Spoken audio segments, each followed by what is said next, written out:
Good afternoon. Welcome back to the B&H virtual event space. You were tuned in to how to organize your images with photographer Russell Graves. Russell, welcome back to the program. Hey, glad to be here. Great to have you back. We enjoyed having you on our first time, so I'd say you're not a rookie anymore. We're going to move you in one more of these, and you're going to be veteran status. Well, that's good to hear. I always enjoy doing these. Now, we love your passion for photography and education. Today, you're going to be diving into a topic that not a lot of people want to discuss because it's like cleaning your house, your It is. apartment, the It is. basement, the garage. It's like you don't want to start it. And then you put it off and you put it off and it just gets worse. It's so important though. It is, and I'll explain more as we go through the webinar. But this may be one of the most important topics in photography. More important than megapixels. More important than frame rate. More important than autofocus lenses or in-body stabilization. Because we got all these modern cameras. You got all these cool pictures. What do you do with them? Exactly. How do you find them later? Exactly. Well, I'm going to leave you to do what you do best. I'm going to do what I Okay. do best. Camera off. I'll see you in a little bit for All some right. Q&A. Thanks, sir. All right, let me switch this over. Welcome, everybody. Glad that you're here with me today. I don't know which way you're watching, whether it's through YouTube, Vimeo, or through the stream on Zoom, but I'm glad everybody's here. And thanks for sharing this time with me and to talk about something I think is a really important aspect of photography. And by the way, before I get too far into it, my name is Russell Graves. I'm coming to you live from Hackberry Farm, not in Dodge City, Texas, but near Dodge City, Texas. Dodge City is my mailing address, but I'm coming to you from out in the country, and it's a beautiful day here, and I look forward to sharing this with you. You know, really for me, image management strategies, this whole concept that I'll be talking with you today started for me a long time ago. Before we began this webinar, we were talking behind the scenes, and I was mentioning about buying film. I'm a longtime B&H customer. I've been a B&H customer since the 90s when I got my first cameras. But back then, we're all shooting film. And back when I started building a substantial film library or substantial slide library, I just knew it was important for me to be able to find specific photos. I had to have some kind of good organizational strategy. And so I had a pretty good organizational strategy. If this was 30 years ago, behind me, you'd have seen a giant lateral file cabinet. In that file cabinet, I could have found almost any slide I had because every slide had a place, every slide had a name. It was easy to go through and find them. And so eventually, as I came to start to make the switch over to digital, one of the things I drug my feet on was not whether or not digital was better than film, because back when I switched in 2004, 2005, something like that, it was already proven that digital was going to be the medium of the future, and the quality of the images back then were really, really good. So it wasn't a matter of if I was going to switch to digital, it was a matter of when. But the thing I drug my feet on the most was I knew that once I started taking digital photographs, and look, let's face it, when you're shooting pictures on a memory card, it's literally like you're playing the slot machines on the casino's money. It doesn't cost you much at all to play. You can take plenty of pictures. So I knew that for the first time in my life, I wouldn't have a regard for how many pictures I was taking. I was just going to take lots of pictures, because with film, every time I took a picture, it's like hearing a cash register going off. You'd take a picture, cost money. Back in the day, for every roll of film and processing that I had, it cost about $12 a roll for 36 pictures. Well, all of a sudden you get this digital memory cards, and it really doesn't cost anything at all, or doesn't cost much to take pictures. So I knew I'd be piling up the images. And so what was important to me, because I do travel a little bit, and my wife, she'll help me out. I needed to develop a strategy to be able to find those images and find them quick. And so the things I'm going to talk to you about today, and the way I do it, is this is the way I designed, almost 20 years ago, on how to manage my images. It's had a few tweaks along the way, but nothing has really changed, because early on I found a system that was simple. I found something that worked, and I found something I stuck with over and over again. Hey, one more thing I always tell people. I know I talk with a Texas accent, so if I say things you don't understand what I'm saying, just feel free to chime in the chat. Feel free to ask questions as we go along.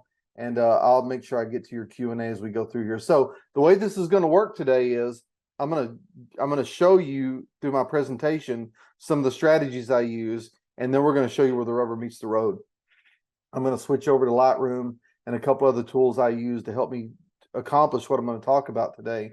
So if you'll stay with me, there'll be a couple of times when I've got to switch everything over, but if you'll stay with me, I think it'll all be worth its while. Again, if you have any questions as we go through this, feel free to type them into the chat box, and I'll be glad to help. So, you know, for every solution, you got to have a problem. And what's the problem? You've got images everywhere. Like Derek said as we started, this is probably like cleaning your house. It's something you got to do, and if you really care about finding your images later on. But I think everyone needs a system on how to start. And so today, again, I'm going to give you the framework of how to organize your images, and in a simple, really not a complex way that you can remember how to do it over and over again. And hopefully it'll inspire you to go back and try to tackle your mountain of images. The problem is you've got images everywhere. What's the solution? You got to develop a workflow. And so in this webinar, I'm going to talk about a bunch of things. I'm going to talk about my workflow. Now, when I say my workflow, this isn't necessarily groundbreaking stuff. It's not necessarily unique, and it may not be the very best way of doing it, but it's my way of doing it, and it works pretty well for me, because the key thing it allows me to do is just, excuse me, remember this workflow all the time and just make it repeatable. So I'm doing the same thing over and over again. Every time I get images in, I go through the same 6 steps I'll talk about. And I think once I'm done with these 6 steps, it'll make a lot of sense. Specific steps that I use to manage my images. Again, not complicated.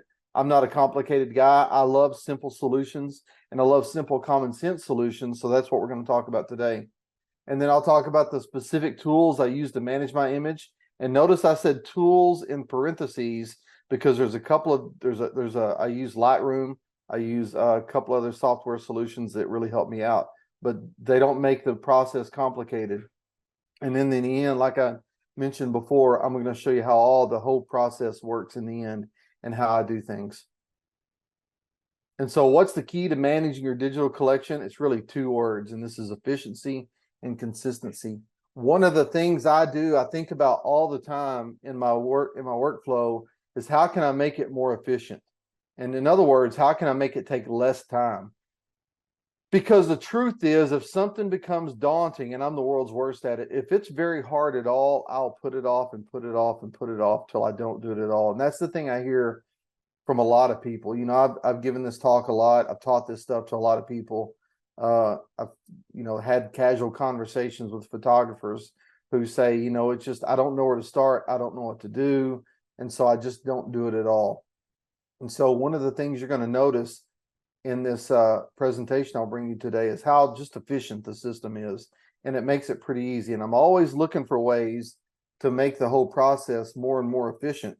And the reason why, and I'll get back to this in a minute, because I'm going to get my calculator on my phone fired up, and I'm going to share with you a little bit of information. But it's got to be efficient. It's got to be able to get through the whole process quick.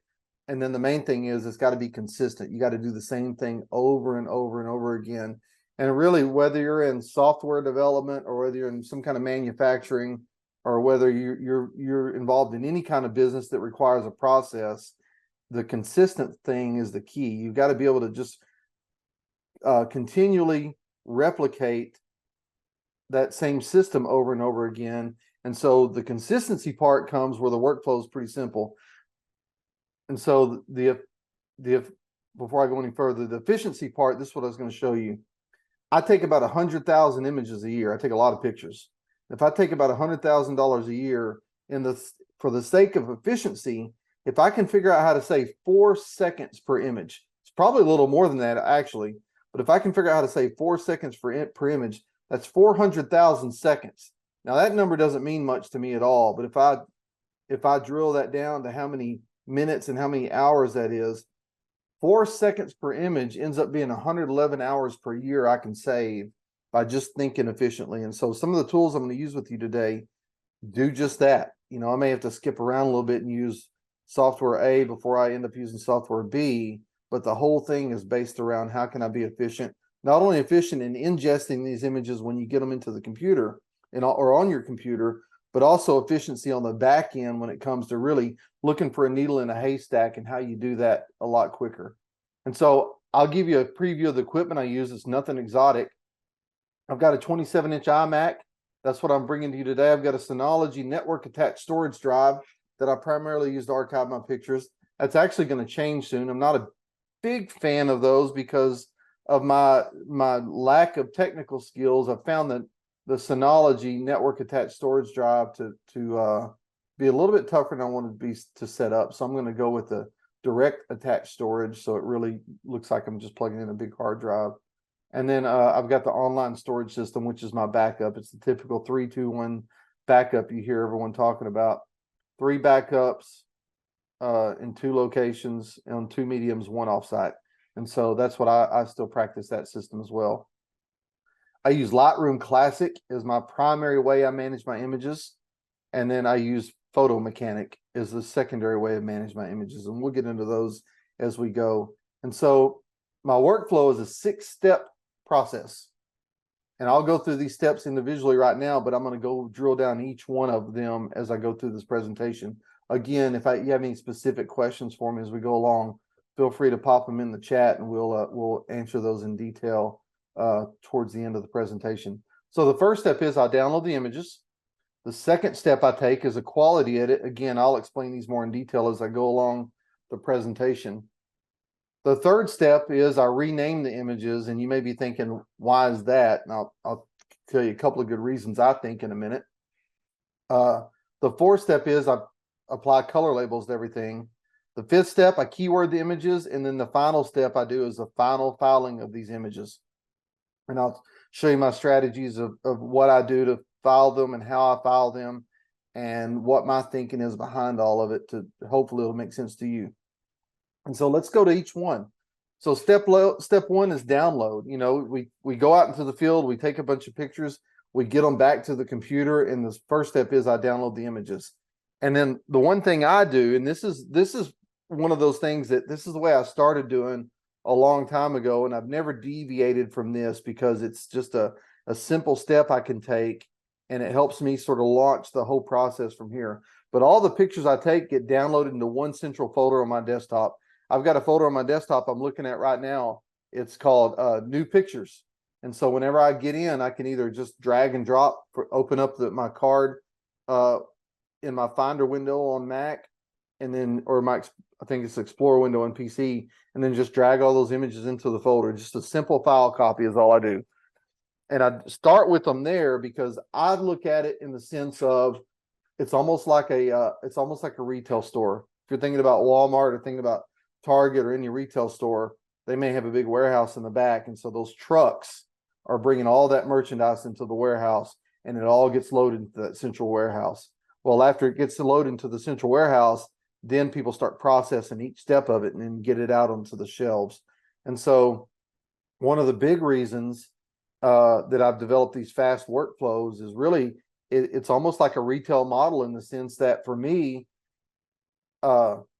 because my business historically has been structured as a business to business enterprise, you know, I work with editorial clients and commercial clients, and it doesn't do me any good for pictures to stay back in the warehouse.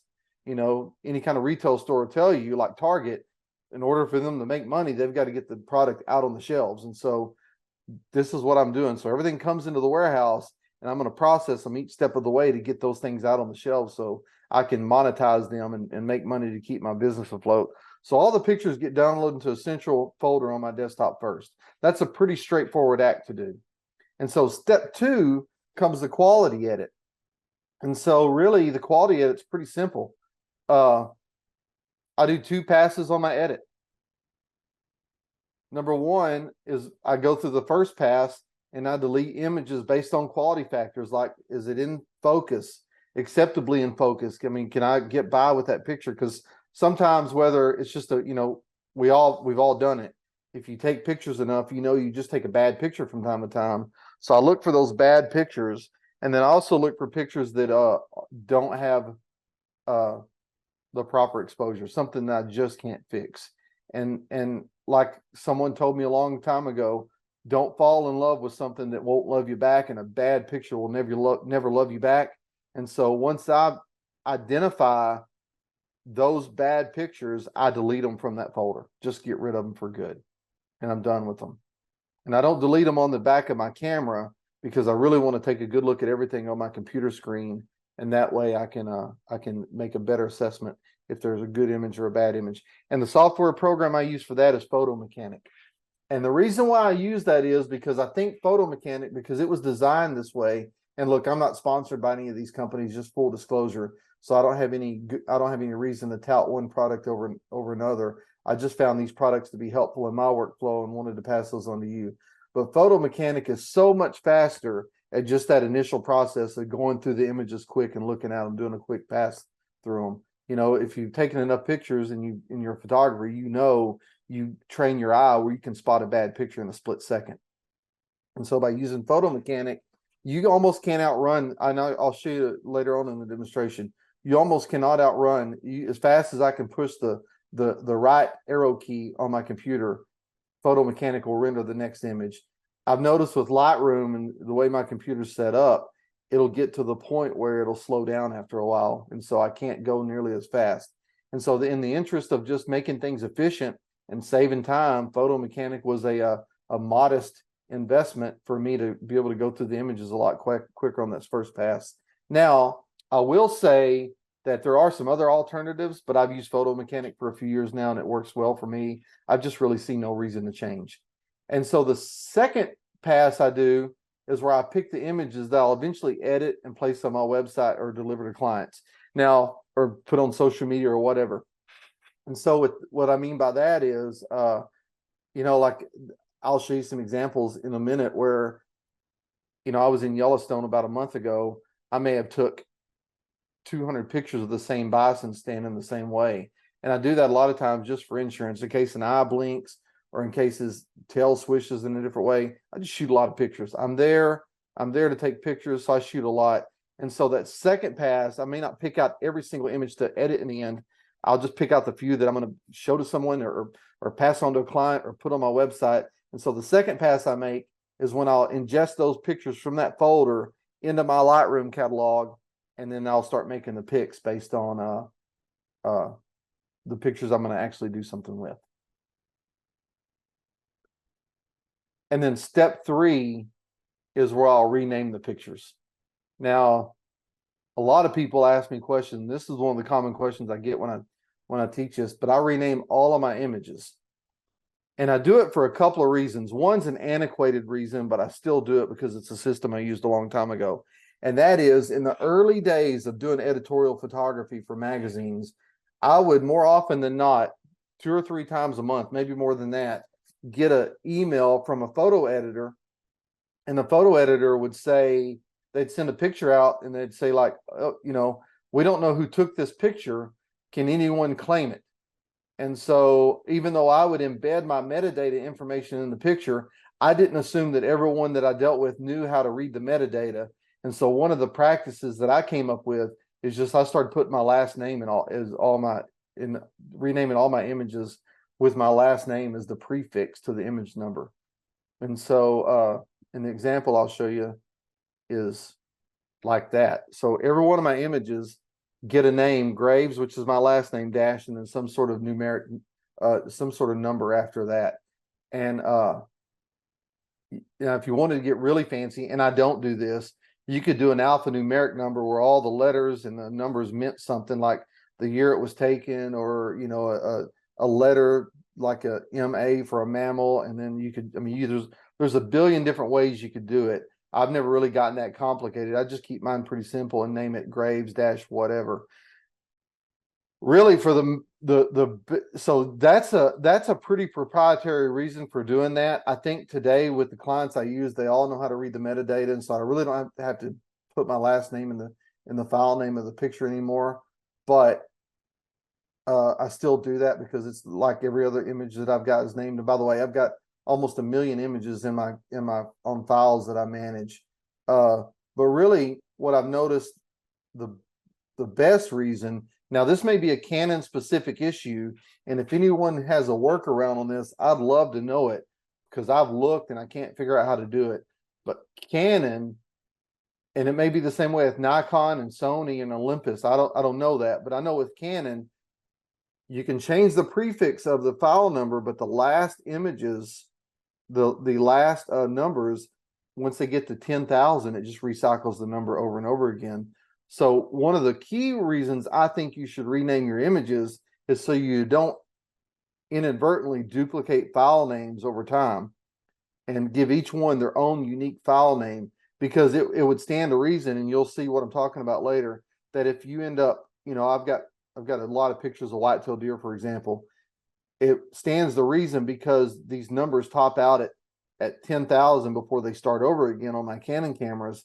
It stands to reason that if you shoot pictures long enough, you're going to start getting the same image number over and over and over again. And so when I download my pictures and get them into Lightroom, it's a batch operation. And I'll show you this here in a minute. You can select all the images at once and then just do a batch operation and change the file name. But that's one of the things I always do in my workflow, is change the file name. And then step 4, I color label. And this is an important one too. And I'll give you a good reason why. I use color labels instead of stars. And the reason why is, and I'll show you that in a minute, is when I put stars on pictures, when I'm scrolling through pictures really quick, the stars don't show up as good as what the color labels do. Now I do add stars at some point, but I don't initially. I use color labels instead of stars. And again, just because I can see them a lot quicker than I can see the stars when I'm just making a quick reference to where I'm at. And then the second reason, and maybe the main reason I use color labels, is as these pictures go through the process, is they go from being my pics, they get a color, and then from pics, when I do my color correction to my edits, then when the state changes on the image, I give them another color. And then when they get keyworded, I give them another color. When they get output to JPEGs, I give them another color. And then when they go to their final resting place where they're going to be filed, I turn it in that final color. So every image goes through this progression: red to yellow to green to blue, and eventually purple in the end. And the reason why I do that part is because if like I went to Botswana and Rwanda back in June and July, I shot 40,000 pictures. There's no way I was going to be able to get through 40,000 pictures in one night. And so what using these color labels allows me to do is, as I go through the progression, if I need to quit one night or one day and come back to it the next day, I can quickly go back and see where I left off just based on the color labels of the images. So in other words, the red, once I've picked all my pictures that I'm gonna do my edits on, and the ones that are going to go to clients, or the ones that I'm just going to pick, my top picks, they all get labeled red. On Lightroom, it's the shortcut key is number 6. And then once I picked them, and then the next step after that is I'll go through and do all my color correction, do my my edits to the pictures, crop, do whatever I'm going to do. And once that part's finished, and I've done my edits to those pictures, those initial pics, they get changed from a red color, then they become a yellow. And so again, if I go back 2 weeks from now, I can go back and look at my color codes, and I know if they're red, they haven't been edited yet. If I know if they're yellow, then they've been edited, so they're ready to go to the next step. And those color codes, I mean, you can dig into it and see if they've been edited, but that gives me a real quick reference on where I need to start back from. And so when I get to a green, that means the keywords have been applied. And so I don't have to go back and look for those little icons in the pictures. I can just do a real quick reference and know where the pictures are that I haven't applied keywords to, or ones that I've applied keywords to. And you can use that again when I get to the demonstration. I'll show you some of this. You can use these keywords and be able to filter out your images using the tools in Lightroom to be able to look and see where we're at in the process. And then once I get to blue, JPEGs or whatever other format I've made. I don't really make TIFFs that much anymore, but really it's primarily JPEGs. So once I've made the JPEGs of those images, they get changed to blue. And then that way I know that, if I'm wondering 3 days from now, well, did I ever output these images for my social media feeds? I can look at the blue ones and know, yeah, I did. So that's all taken care of. And then in the end, once I go to put them in their final place where I'll be able to find them later, the state changes, gets to purple. And so again, that's just 6, 7, 8, and 9 will change it from red to yellow to green to blue. Now with Lightroom and purple, you've got to go into the menu and be able to change that. But once I get to purple, it allows me in the end, when I'm looking through this gigantic mountain of images, I can just sort for the purple images, and I know those are my top picks that I've used in the past. It just helps me find these images a lot quicker. And then step 5 is I keyword the images. Again, this whole process is designed, step 1 was we download the images. We've got this big haystack. And then so to be able to find the needle in the haystack, we're drilling down with each step. So step 1 is we've download the images. Step 2 is where I make my picks. I get rid of the bad ones and then I identify the good ones and then decide which ones I'm going to edit. Step 3 is the I went blank on this, but step 3 I believe was the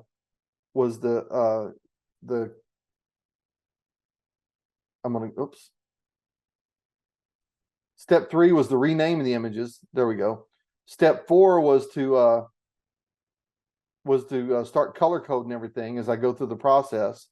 And then step 5 is keywording. And so what I'm doing is I'm taking this gigantic haystack with this one needle I may try to find, and I'm building in these processes to really create a smaller and smaller haystack that I'll be able to use the tools I have to find these images later. And so a big way I do that is with keywording. Now, keywording can be a daunting task. One of the things I really used to do a lot of, I'm not a pro at it, but I used to log the keywords that people would search my website and understand how people were searching those images. And that helped me develop my keyword set. So what it told me is people don't search for keywords they don't search for images, at least on my website, in a complicated way. They don't put long descriptive sentences. They use pretty simple keywords. And so I will put those descriptive words of that picture and embed them into the image, again, using Lightroom. So for an example, this owl here would have these keywords: owl, great horned owl, bird, wildlife. And if you notice, they're all separated by a comma because Lightroom, along with some other keywording programs, if you don't have the comma between them, they recognize it as a string of words and not individual words. But if you notice, great horned owl is one phrase that it'll recognize apart from owl or bird or wildlife. And so I'll add more keywords to that than just these, but that's kind of the basis of how I start. And I'll show you this when I get over to the demonstration part. Again, in the interest of being efficient, I'm going to show you a plugin that I use that I have found invaluable to really speeding up this process. And then step 6 is final filing. And when I do final filing, all these images need to live somewhere because now they're on my desktop. I ran through all the process, and so I need to archive them somewhere on my external hard drives. And I use a subject-based filing system. And a lot of people have challenged me on this in the past and say, why don't you use dates? And the reason why I don't use dates is because the way I do pictures, like this great horned owl, it doesn't matter to me what date it was taken on. Now, if you're a portrait photographer or an event photographer, or wedding photographer, I can see where dates would make sense. But for me, the dates don't make sense, but the subject does. So I use a subject-based filing system. And because the metadata is built into these images and Lightroom lets you go through and sort according to metadata, that information is built in. So I've never seen it for my system, a need to be redundant and add dates again. So I base everything on subject. So if I call my wife from the field and I'm like, hey, can you find all the purple images for me of the great horned owl, then all she has to do on the subject-based filing system is find the bird folder, find the owl folder, and dig into the great horned owl folder, and then sort for the purple images. And then instead of looking through a million images, all of a sudden she's used this filing system to hone it down to maybe the best 45 images. Again, we're looking for a needle in a haystack, but by using by using colors, the built-in metadata, the filing system I use, each successive step we're taking, we're making that haystack smaller and smaller and smaller, where in the end, you've still got to do a little bit of looking, but it's not looking through everything. So before I get to the demonstration, let me switch over to the questions and see if and answer any questions while all this is still fresh in our mind. So Christine asked, am I opening them in the folder or elsewhere for the 2 passes? Yeah, so the first pass, to clarify that, and I'll go back on this. So the first pass, let me go all the way back, is, just to reiterate, the first pass I use Photo Mechanic just to go through the pictures quick. And again, with Photo Mechanic, I'm looking at I'm just getting rid of the bad ones. And again, I use Photo Mechanic because it's a lot quicker. And then pass number 2, I import them into Lightroom from that central folder on my desktop. And then that's where I start picking the images that I'm going to do something with.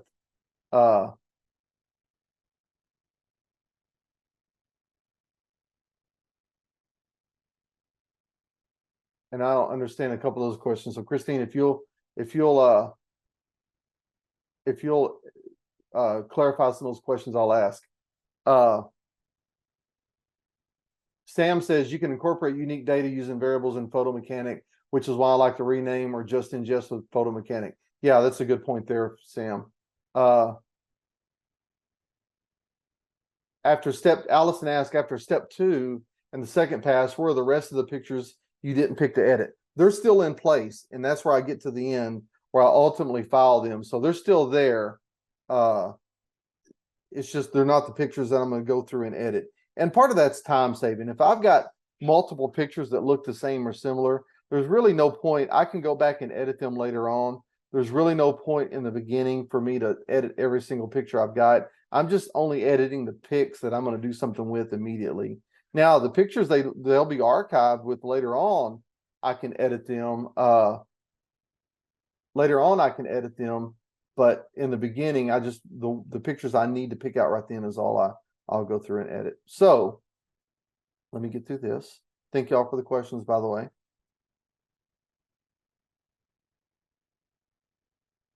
Okay.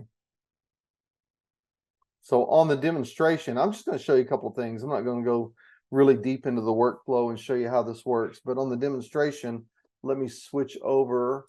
Again, keep the questions coming if you have any.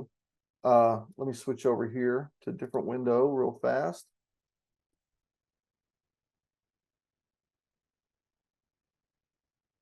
So you can see here's Photo Mechanic, and that's what it looks like. I can, like someone mentioned, you can ingest in Photo Mechanic, do all kinds of different variables. I generally don't tend to make it very complicated. I just try to keep it pretty straightforward, again, so I remember the steps. But really on Photo Mechanic, all I'm doing is I'm just going through image by image and I'm looking at it as the first step and see, do I like that picture? Do I not like this picture? See, this is an example of what I'm talking about earlier. I've got a lot of the pictures that look the same, and I'll keep them all. It's cheap insurance to keep them. And so I'll just go through, and if it's blatantly a bad picture in Photo Mechanic, I'll just give it a number 1, which is a 1-star label. Photo Mechanic, when I'm done, allows me to sort for just all my 1-starred photos, and I can delete those right off there before I import them into Lightroom after that. And so you can see, I mean, I can, about as fast as I can push the right button, I can go through these pictures quick, and Photo Mechanic won't hardly slow down at all. And so once I've kind of done my initial edit there, and let me shut this one down. And I bring these aren't the same images, but as I bring all the images into Lightroom, because again, on my left panel in Lightroom, I've got this folder that's called First Picks, or I said New Picks earlier, but it's called First Picks. And these are the pictures that are kind of the ones I'm going to work on. And so from here, all I'll do is I'll go through and I'll look for the pictures. I'll make the thumbnail kind of big, again, in the interest of just really trying to go through quick. I'll go through here and I'll hold down Command and just select multiple images that I think are the ones I want to work on. And so this is where I start making my picks. There's more javelinas. And so once I'm done there, all I do is, okay, these are my picks. These are the ones I want to work on. I hit the number 6. And when I hit 6, let me change that back to capture time. When I hit 6, it's going to give them a color label of red. So now, instead of looking through all my images, I can click here on the attribute menu, and I can tell it right here in the top, show me just the red images that I've picked. And then there's the ones I just picked. So to answer Allison's question from earlier, all the other images I didn't pick are still there. They're still in the folder. But now, because I'm clicking the ones that are just red, it's showing me these are the ones I've picked. I'm going to try to work on, and these are the ones I'm going to edit and actually do something with. And so these attribute sorting tool is really powerful for being able to go back and find where you're at. And again, using the color labels red, yellow, green, blue, and purple. If I want to see, okay, if I go to yellow and turn off red, these are some pictures for an industrial shoot I did not long ago. These are the pictures that have entered the next state. They're ready. They've been edited and they're ready for keywording. And then as I go to green, it goes to the additional states that we talked about. They've been keyworded, and then I go to blue, and these are the ones that show me the ones I've outputted to JPEGs. And so I can look, even though multiple pictures from multiple shoots, I can tell exactly using color labels where I'm at in the process. Now, what I may do is come back through here, and if there's some particular images I like, I can give them a 5-star rating then, and then I can say, then I can tell Lightroom, show me all the blue images that I've rated 5 stars or better, and then it'll reduce them down to that. Now, one thing you got to remember to do is when you're done sorting your images using these attributes, using the filters, you got to turn it off, because I know people who are new to Lightroom thinks their images are gone because you can't see them anymore. But more often than not, the filters are turned on and it's just letting you filter. So I'll use color labels again to tell me what state I'm in, what has been done to the images, and then I'll use the colors to tell me what state it's in, and then I'll make my picks using the stars. And I'd mentioned this earlier. I'm going to show you this.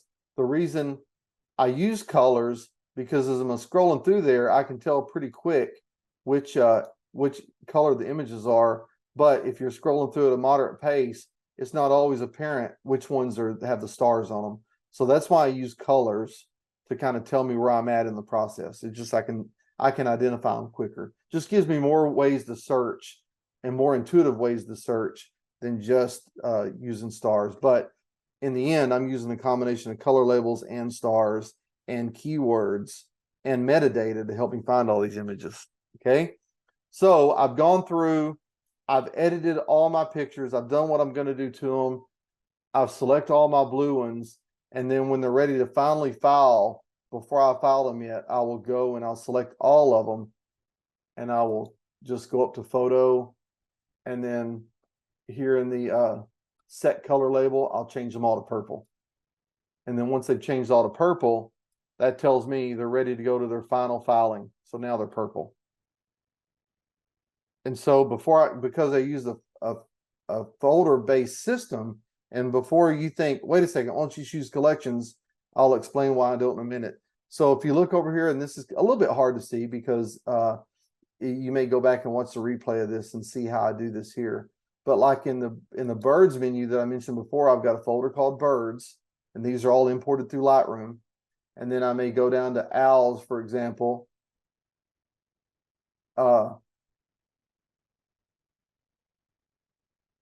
It's in the Raptors folder. I may go to Raptors and then find my owls, burrowing owls, for example, and then I can find those images just in that folder. And the reason why I use folders and not collections in Lightroom, because I can't remember when collections came into play for Lightroom, but my original system was using folders like this that I imported into the system. And early on, when I had a folder-based system that I was cataloging my pictures in, by the way, this folder-based system mimics what I had when I was doing slides, is at first I was using 2 competing programs to see which one I like better. I was using Lightroom and I was using Aperture, and that was a Mac product. and aperture is no longer around anymore. And so one thing I discovered early on is by using just the native, folder embedded in folder system that's native to all computers, it was going to future proof me, because if I had everything in collections and I decided to switch to like On One or some other kind of image management program, those collections may not be recognized somewhere else. Or if Lightroom decides to go out of business tomorrow, those collections may not be recognized by another software program. But that native filing system, the folder embedded in another folder, is recognized by all these systems. So that's why instead of using collections, I use collections, but for different reasons. But instead of using them to find my files and file my files, ultimately, I just use the folder-based system. Again, that all goes back to when I originally created this system, and it's been portable over time. And even if collections decide to go away tomorrow, this system will still work, whether I'm using Lightroom, On One, the new photo mechanic that they just came out with, or any other image management software. It'll still work in all of those. So that's why I use the filing system instead of folders. And one more thing I didn't show you yet, and I meant to, was if we go back here to show you a shortcut. If I decide that now I've already downloaded these folder pictures, I've made my pics, the ones I'm going to edit, and then the next step I'm going to do is rename them. Then I can just do Command A in Mac. I think it's Control A in PC, and then select all the pictures at once. And in the library folder, in the library menu, click Library and go down to where it says Rename Photos. F2 is the shortcut. And then I've just got a custom name put in there where I put in the name, and then I put in the starting number of the files and hit OK. And it'll batch rename everything at one time for me, so I don't have to just sit there and go back and rename every file at once. All right. So, and another thing I haven't talked about yet is keywording, because that's going to be a little bit more of a discussion. I see questions coming in, and I appreciate those. But when I get to the keywording part, let me just find a good set of pictures I'll keyword. And this is another one of those things that just saves time. Let's do these picas. I think these guys are cool. These are from Yellowstone. So when I get ready to do the keywording step, again, I've downloaded my pictures into a central folder. I have got rid of all the bad ones. I've made my picks of which ones I want to edit. And then the next thing then I rename them after that. And then I start the process of keyword, or I've done my color corrections. Then I'm going to start the process of keywording these pictures. And the way that works is when I keyword and I need to move some of these windows around. I used to, I'll just show you here. I used to sit there and just try to think of, okay, what all can I put about this image? I can put pica, I can put Yellowstone, I can put rocks, and I'd sit there and try to think of all the keywords I can put in this image. And in addition, I might do some, I'm not the best typer in the world, so I may mistype and not be accurate in my typing. And so I found this plugin that really works wonders and has sped up this process so much. So I can select a range of images, all these like images, like these picas, for example. So I selected 11 images right then. If you notice here on the right in the keyword window that there's no keywords in there. And I found this little dandy plugin. Now, until AI becomes really good and it can identify everything in your images, this is the way we've got to do it. But on the plugins, I found this plugin called My Keyworder for Lightroom.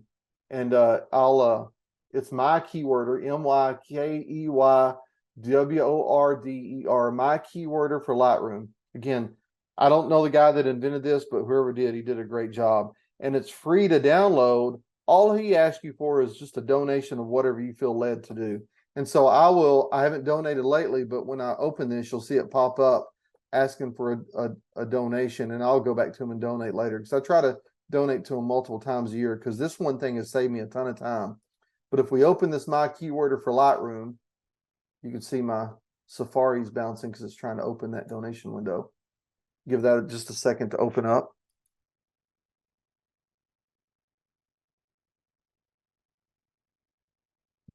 Let me try that again. I might not hit it good.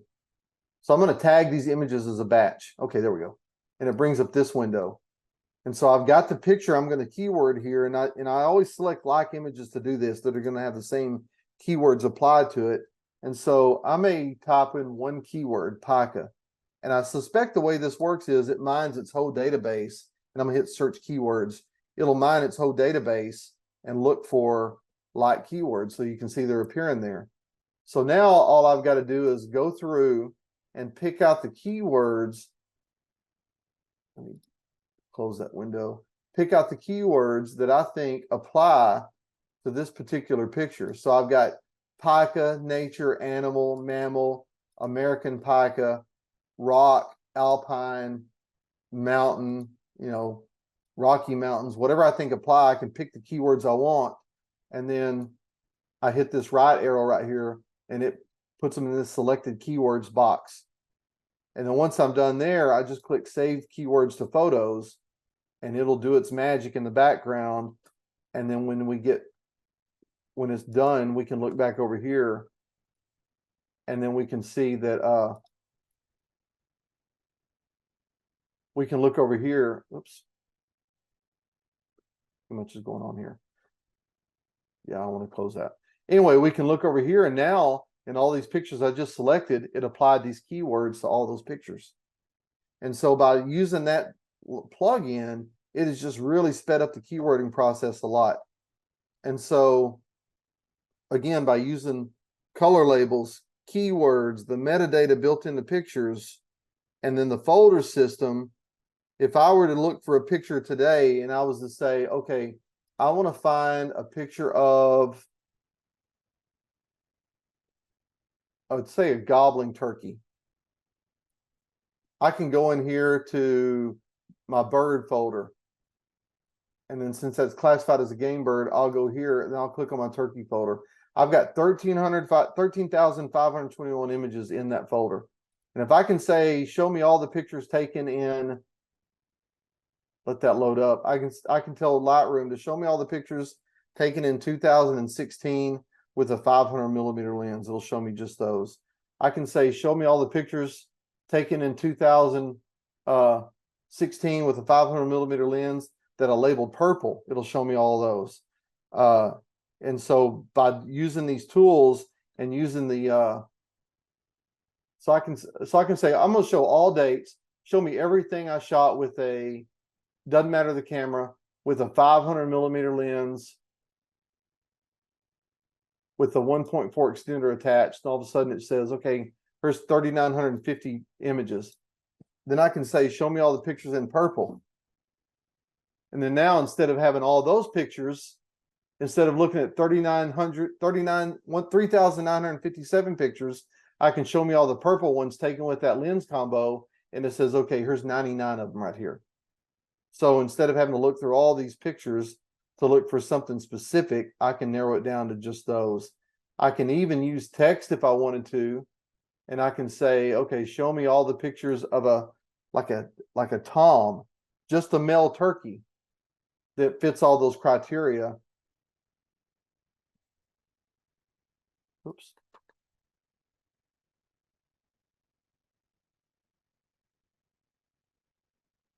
I don't know whether it's searching or I didn't look or I didn't type it in good. But anyway, I can use those keywords to be able to find those images like that. So there's all kinds of different ways that Lightroom allows you to search. And I know Lightroom's not necessarily the only way of doing this. There's other tools to do it. Lightroom is, I recognize it's kind of the standard. It's common what a lot of people use, and it's just what I use. So that's why I do it like I do. So let me switch back over to my presentation after that short demonstration of how I do things. Really, the important thing to take away from this is whether my process works for you or not, or my process is just a good starting point for you. The point is develop a process and develop a workflow that works for you. One way is not necessarily better than the other. I built my way just on repeatability because it's easy for me to remember. And I've also built my way based on efficiency. I'm just trying to shave time off the process because I recognize the longer something takes, the longer a task takes that you really don't want to do in the first place, the more unwilling you are to do it. So I've just tried to make this pretty simple. And I can usually go through my images pretty quick. Like the 40,000 I mentioned when I went to the African continent last summer, I can typically go through those working on them a couple hours a night. It usually takes me about a week to go through that many pictures, just using the same system. And when I say going through that many, that's calling out the bad, selecting the ones I want to keep, doing my edits, because again, I don't edit every single picture I take, keywording those pictures, applying the color labels through the process, and then be able to output them on the end. I usually go through them that quick. It just doesn't take any time at all. So let's let me look at the questions here. So how do you handle when you go somewhere like Yellowstone? This is Steve's question, and have multiple animals you shoot. How do you deal with the mass import and then get them individual folders per animal? That's a good question, Steve. So what you can do then, and let me switch back to Lightroom. What I'll do then is, let's say, for example, these elk pictures here. I'll just go through and select just these elk pictures.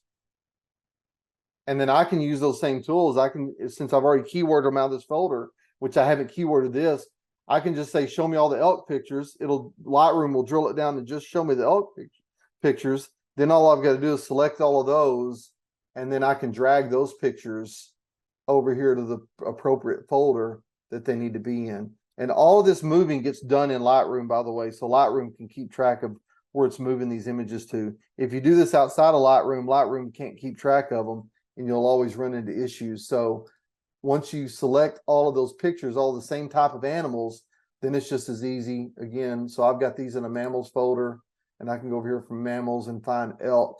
And then I can take all those elk pictures, and you can see when I grab them, it makes like a stack of images, and I can grab that whole stack and just drop them into that folder. And then it will move all those pictures over there for me in bulk.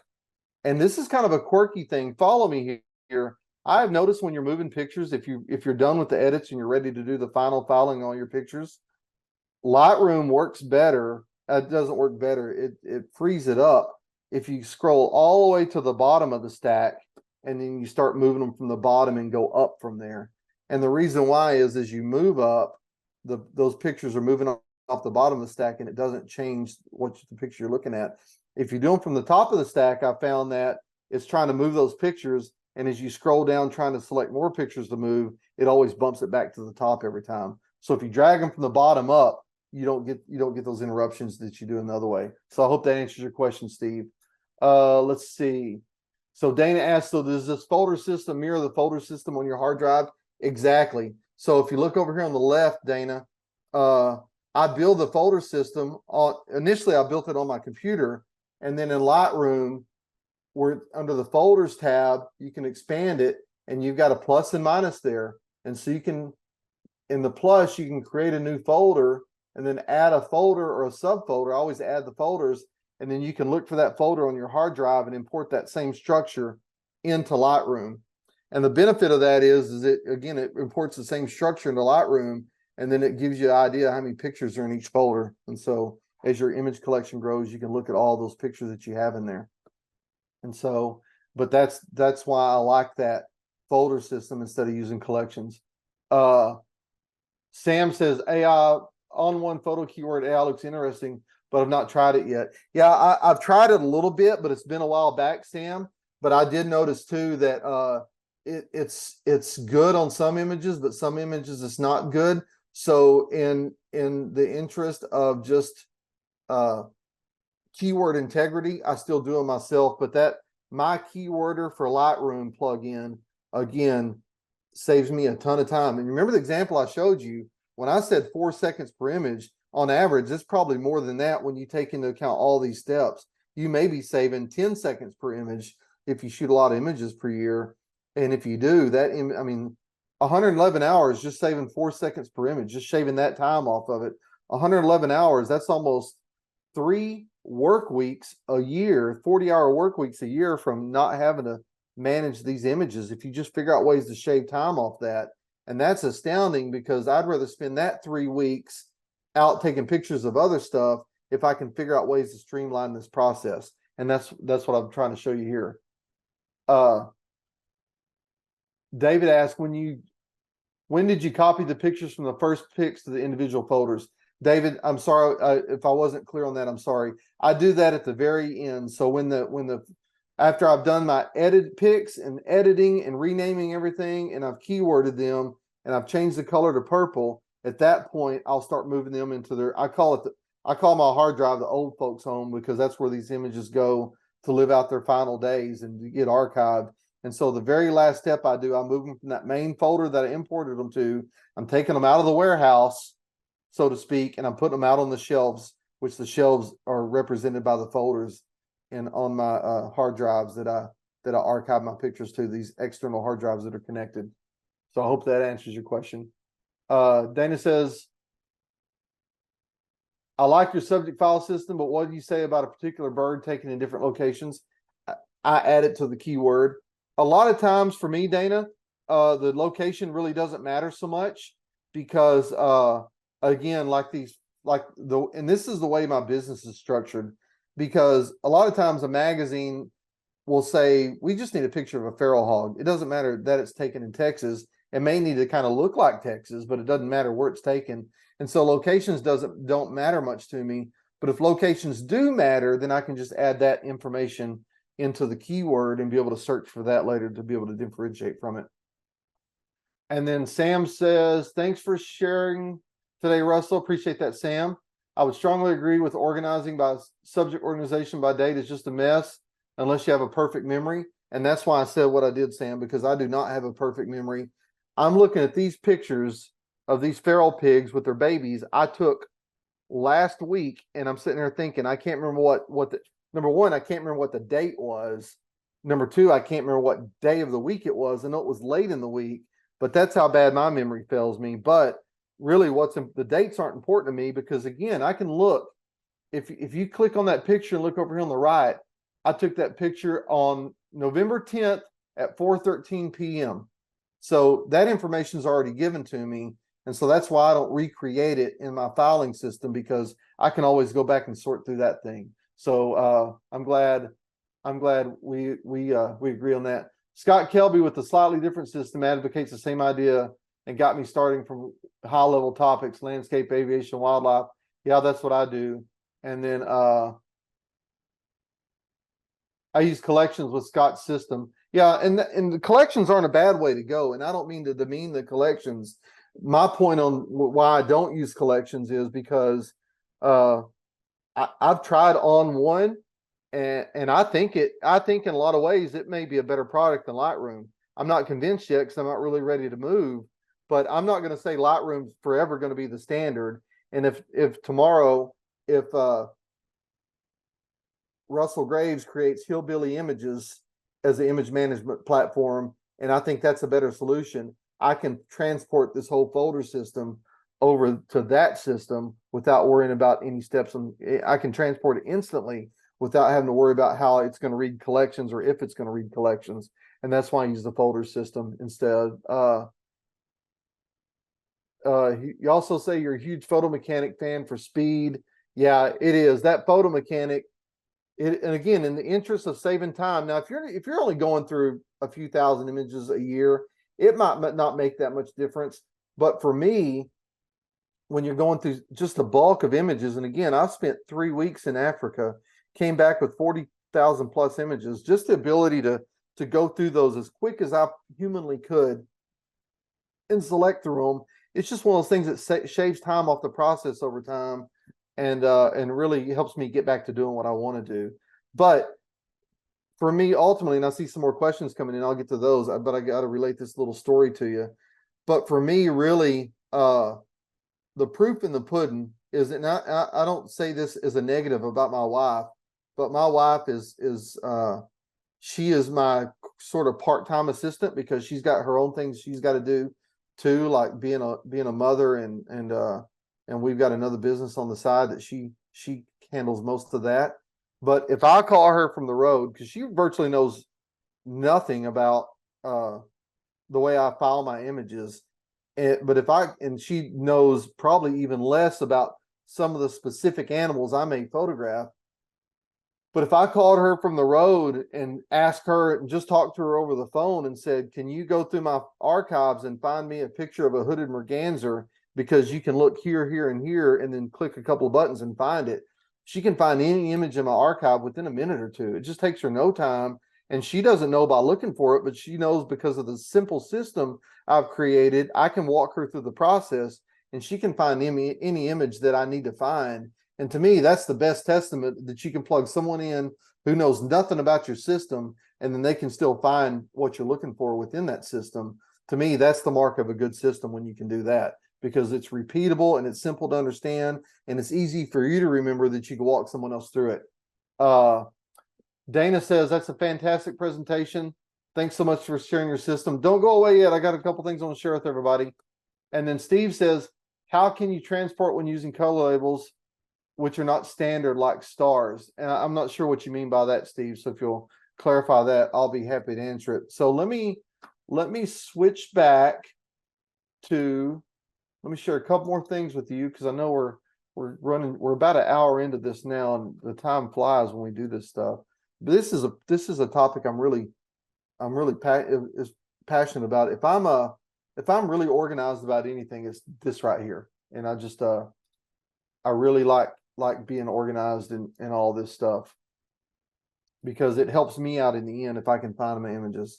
And so, what questions do you have for me? Hey, I know I went through a lot today, and I know B&H will be posting this on their YouTube channel that you can go back and watch it. But if I didn't make something clear, feel free to stay in touch with me. There's my email address, russel@russellgraves.com. Sometimes it may take me a day or two to get back with you, but I always get back with anyone who takes the time to email me, and I'm always happy to help. And then if you want to learn about anything else I've got coming up as far as getting direct access to my YouTube channel, watching more of these type of webinars, and just interested in the educational stuff I do, I've got a secondary website called hackberryfarmtexas.com, and there you can go sign up for my newsletter if you want to get it. I don't spam you too much. You get 2 or 3 emails a month from me is all you get, and but it'll tell you about not only what I've got going on here locally, educationally, but all my travel trips as well. So if you feel led, go ahead and sign up for that, and I sure appreciate that. But other than that, if I don't have any other, I got another question coming in. Steve Rubin says, migrate from one system to another. Well, that's when the color labels come into an issue on that, Steve. And so that would take, it could take, and I don't really know how these systems look at it, but it could take an additional step when you're trying to migrate from one system to another. I'd have to dive into that to give you a more accurate response. And Christine comes back. Can you clarify one step? You said keyworded in Lightroom label green, but you also have a specific step for keywording in step 5. I think what you mean is that my colors are off, and Christine, I'd have to go back and look at that, and they may be off. But really the point is don't get hung up on the colors, but get hung up on the fact that every time a state changes on an image, every time you do something different to an image in the step, change it to a different color, or you could even do the stars. I like colors. But change it to a different color or a different star rating. And the reason for that is so you can go back and understand where in the process that you left off. That's the whole purpose of those color labels. I just do them in order 6, 7, 8, 9. It's easier for me to remember. But if it's easier for you to go from green to red to blue to yellow to purple, then whatever is easiest for you. I think the important point is just laying out these steps that I do that will help you understand what you can do to develop your workflow that's specific to you and help you manage those mountain of images and solve that problem that we all started out with. So, Derek, I think that's the last question. Yeah, I don't know if we got, because we had a lot of stuff on filtering and color labels. There was one that was came in on YouTube from Bossy asking, can you filter on Lightroom using just color labels? You can. Let me go back to that real quick. I didn't see those, and I appreciate you bringing those up. So, hang on. Am I sharing the right screen? What screen do you see on your end? I see Okay, Lightroom. it's Lightroom. Okay. Yep. Yeah. So to answer that question, You can. So if you're in the library module, I've got to move this stuff around so I can see. This Zoom stuff gets in the way, Derek. Yeah, definitely. So if you're in the library module and you click on this library filter, you can see it gives you 4 choices: text, attribute, metadata, or none. Right now I've got none turned on. But if I wanted to do attribute, all of a sudden it brings up all these colors I can filter by. And so I can say, just show me the red pictures. And then all of a sudden there they are. Just the pictures I've got labeled red. Or I can say, show me the red and yellow ones. It'll show you that. So I can do any combination of these. I can say, just show me the yellow ones if I want to. So I turn off the red, click on the yellows. And again, the whole purpose of the color labels is just for me to mentally track where I'm at in the process without, see, Lightroom will tell you, if you look at these little bitty icons on the bottom, it'll, in the corner of each image, it'll tell you that I've done some edits to this image. And then the next one over, it looks like a little pin. It'll tell you if I've applied keywords to those images. But that requires you to slow down and look. Using the color labels, I can just go back instantly and just sort them really quick just to be able to show me where I'm at in the process. And again, it's like, I keep bringing this up over and over again for fear of sounding redundant, but really I'm looking for those ways and using those tools I have at my disposal that I can shave time off that process. And that it's like, look, I don't consider myself an Olympic athlete, but if you start looking at the training regimens of Olympic athletes, they're not looking to try to shave 10 seconds off their time. They're looking to try to save hundreds of seconds off their time, whether they're running or bicycling or swimming or whatever. And so the whole point in this is we're looking for ways to save a lot of time. But once you get to that point, what are some strategies we can use, like the plugin for the keywording, that you can bulk keyword images and let someone else do the thinking in terms of keywords that you want to use, where all you have to do is identify the proper keywords, apply them, and then move on to the next ones. It's just looking for those ways to shave a little bit of time off each image, which, by the way, if you were looking at the very first one, I showed the calculator example, just a few seconds per image adds up to a lot of time when you're talking about having a lot of images to sort through. Perfect. Russell, ton of information here.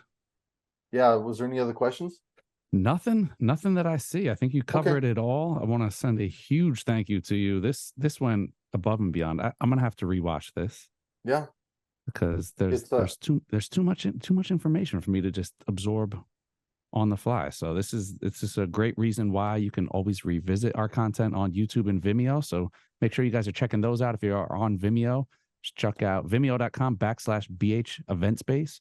And if you go on YouTube and look up B&H Event Space on there, you can find this and all of our other archived content on there. Russ, I want to send a huge thank you to you once again for rejoining us and all your expertise on this subject. And to all of our viewers out there, thank you as well. It's all we got in the books for you today. Another rendition of the B&H Virtual Event Space in the books. Catch y'all next time. Thank y'all. Appreciate it.